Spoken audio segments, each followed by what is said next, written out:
약한 사람. 나는 정말 아무것도 할 수 없는 존재구나. 이렇게 겸손함이 찾아오는 것이 성령 세례입니다. 이게 내적으로 일어나는 현상이에요. 내가 예수님을 만났다는 표현이 그겁니다. 내 자신이 무익하고 아무것도 할 수 없고 정말 결국 한 세상 살고 주님 앞으로 갈 존재라는 것을 인식하면 죄인이라는 것을 그대로 받아들이기 시작합니다. 이것이 내적으로 일어나는 일이요. 또 하나 일어나는 일은 뭡니까? 아주 상대적으로. 주님을 체험한 사람에 나타나는 그 내적으로 나타나는 inner joy죠. joy. 기쁨. 기쁨이 넘쳐납니다. 자, 사도행전의 그 모습이 나오는데요. 2장으로 가보세요.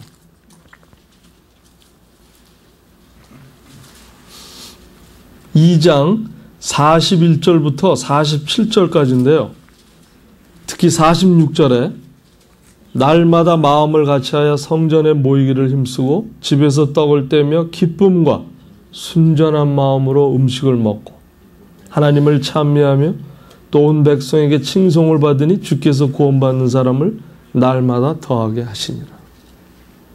자, 증인의 삶을 살고 있다는 증거 아닙니까? 날마다 구원받는 자를 더하게 하신다. 증인의 삶을 어떻게 사느냐? 집에서 떡을 떼고 성전에 모이기를 힘쓰며 기쁨과 순전한 마음으로 음식을 먹고. 제가 30년 전에 미국에 대학 다닐 때 부흥회라는 건요. 그저 교회 다니면 아무 일 없이 그저 모이는 게 기쁜 거예요. 무슨 뭐 부흥회가 있다, 무슨 성경 공부를 하자가 아니라 그냥 모이자 한마디입니다. 모이면 기쁜 거예요. 모이면 뭐가 있습니까? 첫째, 떡이 있죠. 그걸 봐도 그냥 흐뭇해요.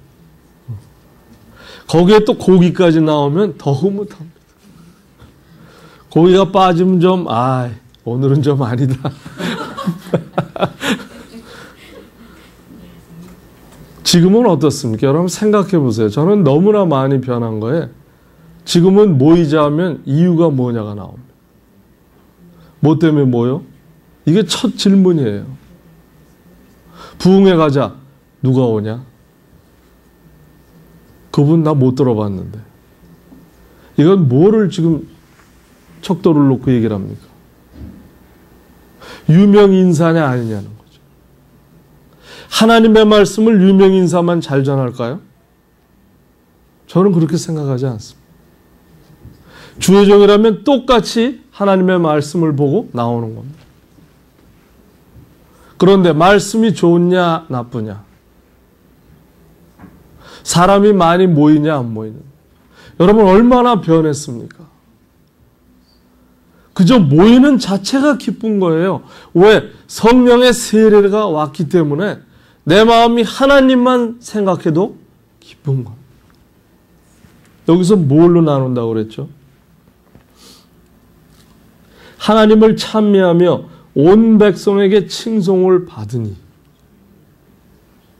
골로새서에 가면 찬양과 시와 또 뭘로 나눈다고 나옵니까? 찬미. 그저 만나면 하나님의 말씀으로 격려하고 하나님의 말씀으로 권면하고 그저 기쁜 거예요. 하나님의 사람들만 만나면. 이것이 내적으로 일어나는 변화입니다. 나에게 그러한 inner joy가 있느냐 없느냐 여러분 한번 확인해 보세요. 성령 세례가 뭡니까? 성령 세례를 내가 받았나? 여기서부터 시작하기 때문에 내가 정말 성령 세례가 왔는지를 모르고 사는 사람이 너무나 많습니다. 그러나 내가 하나님을 인식하는 이제 시각이 달라졌고 관점이 달라졌습니다. 왜? 내가 하나님 앞에 진정 아무것도 드릴 것이 없는 사람이구나. 그저 하나님은 주시는 분이기 때문에 내가 그것을 받는 것만으로 다음 사람을 위해서 그대로 행해야 되는 것이 하나님의 사랑이지, 내가 하나님한테 받았기 때문에 이것을 어떻게 해서든지 하나님 앞에 돌려드려야 되겠다. 여러분, 얼마나 돌려드릴 수가 있습니까? 여러분, 우리가 부모한테 얼마나 돌려드릴 수가 있어요? 그렇기 때문에 우리말에 내리사랑이라는 게 있습니다. 이것이 하나님의 법칙이에요. 은혜는 위에서부터 아래로 강물처럼 흐르는 겁니다. 우리가 받았던 사랑을 이제 다음 사람에게 대가 없이 물려줘야 하는 것이 우리들의 본분이라는 겁니다. 이것이 성령 세례 받은 사람의 내적으로 일어나는 심경 변화입니다. 기쁨이 있어요. 그냥 하나님의 사람만 보면 기쁩니다. 왜? 같은 성령이 있기 때문에. 눈만 봐도 성령과 성령이 대화를 하고 있습니다. 영과 영. 단지 틀린 점은 뭔지 아세요? 아직도 아까 말씀드린 대로 성령이 언젠가는 해주시겠지 하고 나는 나 좋은 걸 그대로 하겠습니다 하는 사람하고는 부딪히기 시작합니다. 왜? 영과 영의 교통이 원웨이가 되는 거예요. 내가 하나님의 말씀에 의해서 살아가려고 하는 사람은 내 영이 계속 부어주고 권면하고 대화를 시도하고 있습니다. 저쪽에서 대화가 안 옵니다. 이것이 성령의 교통이에요. 성령 세례를 받은 사람은 안에서 흘러나오는 기쁨이 있기 때문에 그저 웃음만 웃어도 성령이 벌써 대화의 주도권을 잡고 가고 있습니다. 근데 저쪽에서 안 오는 거예요. 베드로전서 1장 8절이 뭡니까, 여러분? 아무도 예수를 본 자가 없다고 그러죠. 그래도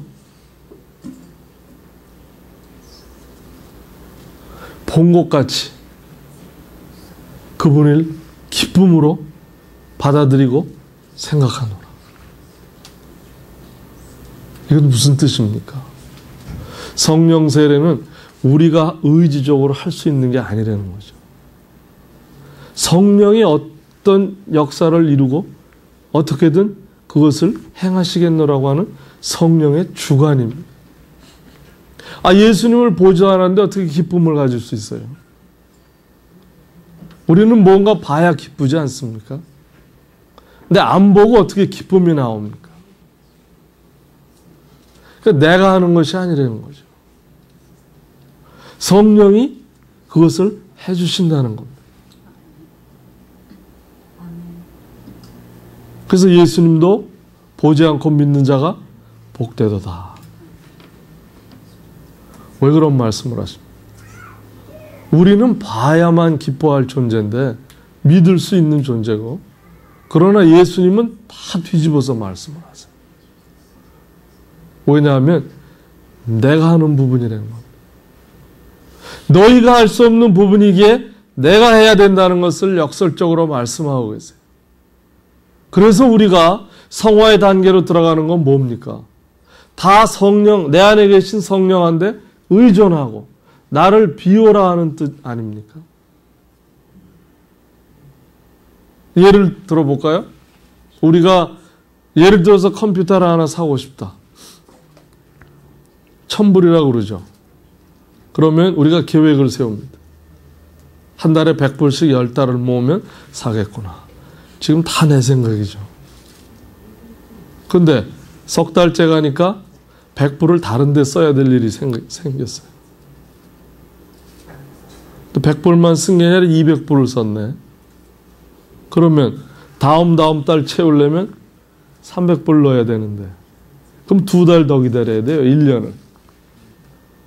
자, 우리가 이렇게 살지 않습니까? 계속 계획을 세우고 빵꾸 나면 다음 달에 이걸 갖다 메꿔야 되겠다. 근데 10달이 아니라 12달이 되고, 근데 11달째 가니까 1,000불을 다 써야 될 일이 생겼어. 예의 관두자. 내년에 사지. 자, 이거 순전히 우리의 생각입니다.